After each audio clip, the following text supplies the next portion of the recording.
kajian saya seterusnya ialah Wijayanagara, India tu. Sebab apa? Kalau kau pandai bahasa Jepun, kau mesti boleh adapt dengan bahasa India. Kat sana bahasa Urdu. Masa arwah Prof. Kuke Kim datang jumpa saya, Rohaidah dia kata, kalau you nak cari evidence tentang sejarah Tanah Melayu, dah tak ada kat Tanah Melayu ni sebab kita dijajah. Sama ada buku kita dibakar, sejarah kita ditimbuskan. Jadi kita kena pergi luar negara, cari di muzium-muzium Portugal mana, baru kau dapat sejarah kau macam mana. Kalau kita baca dalam hikayat Hang Tuah ni, dalam hikayat Hang Tuah tu, Hang Tuah ditugaskan pergi ke India untuk berjumpa dengan Sultan India tu. Kemudian di sana Hang Tuah dalam buku hikayat Hang Tuah tu, dia menjinakkan kuda Tezi, kuda Sultan, sebab kuda itu kuda liar. Sultan sayang kuda itu. Lepas tu, selepas viral video yang KL Express buat, adalah satu hamba Allah India ni kata pada saya, doktor pergi ke India ni ada filem Bharat Ek Kuch. Bharat Ek Kuch. Filem tu episod ke-28 ke macam tu. Ada keluar gambar Hang Tuah bersilat. Lepas tu dia, budak tu kata itu, dia siap cakap itu Laksman Hang Tuah from Melaka. Jadi bila saya pergi, kebetulan anak murid saya belajar di India, tak sangka pula dia sama tempat yang tempat saya nak kaji tu, Kartanaka tu. Dia belajar kedoktoran, Dr. Fazrul namanya, Fazrul Halim. Jadi Fazrul lah bawa kami ke Kartanaka ni, di runtuhan Hampi. Ni satu runtuhan tau. Jadi di situlah kita nampak ada lelaki menjinakkan kuda Tezi dekat dinding batu tu kan. Kalau kita tengok kuil India kan berketuk kan. Lelaki tu bertanjak. Sekali pegawai Kementerian Tourism dia cakap, this is man from Malacca. You see the horse is from Arab, come to India, and this man from Malacca sit on the horse. Ni meriam kita di India tu.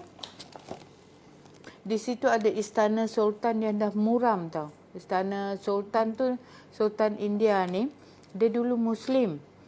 Portugis dah nak takluk Goa ni untuk mengkristiankan orang Islam. Jadi orang Islam sana tak nak masuk Kristian, dia tangkap semua, dia atur semua 6,000 rakyat India tu depan Sultan, slaughtered. Sembelih orang rakyat depan Sultan. Apa perasaan Sultan masa tu kan? Takkan dia nak buang agama dia sebab rakyat dia. Jadi Sultan kemudian, rakyat seorang tak nak pindah agama, Sultan pun tak nak pindah agama, rakyat dia bunuh dulu depan Sultan, kemudian Sultan dibunuh. Kuatnya agama, pegangan agama Islam Sultan Goa tu dulu. Kalau kita kata kejatuhan Islam ni kan, mula kita tengok sebab apa? Kejatuhan India, lepas tu kejatuhan Uthmaniyah.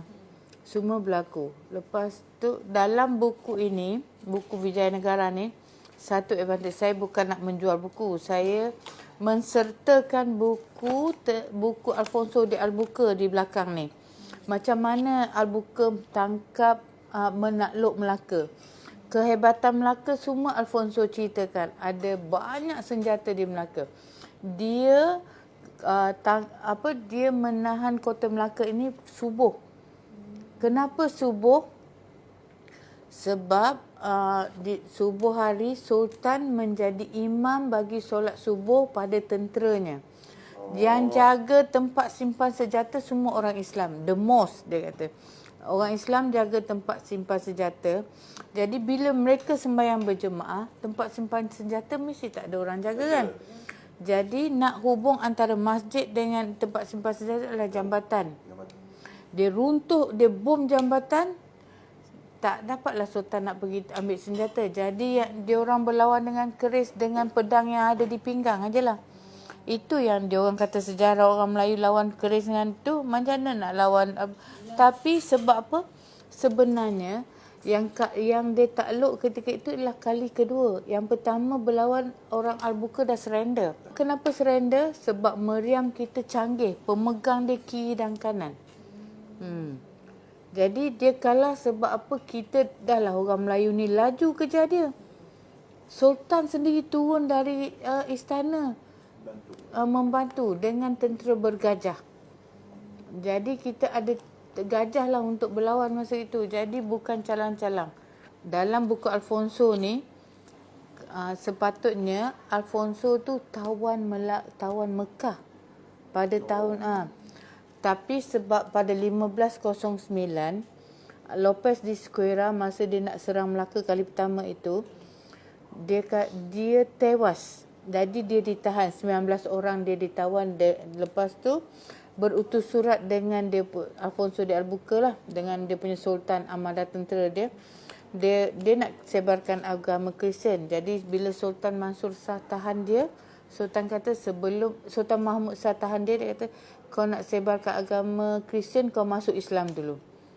Jadi cerita itu sampai ke telinga Albuquerque. Albuquerque dah sampai sea tu, Laut Merah. Dalam ni ada, boleh baca. Dia dah sampai Red Sea dah, nak tawan kota Mekah, nak tembak kota Mekah. Jadi Albuquerque geram lah, dah dia punya tentera 19 orang kena tahan, suruh masuk Islam lagi. Jadi he make a U-turn at Red Sea.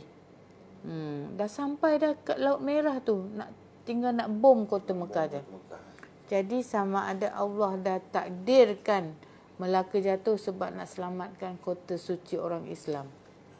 Jadi buku ni saya dah siap, ada buku, catatan Al-Buqa tu, boleh baca dan ambil iktibar.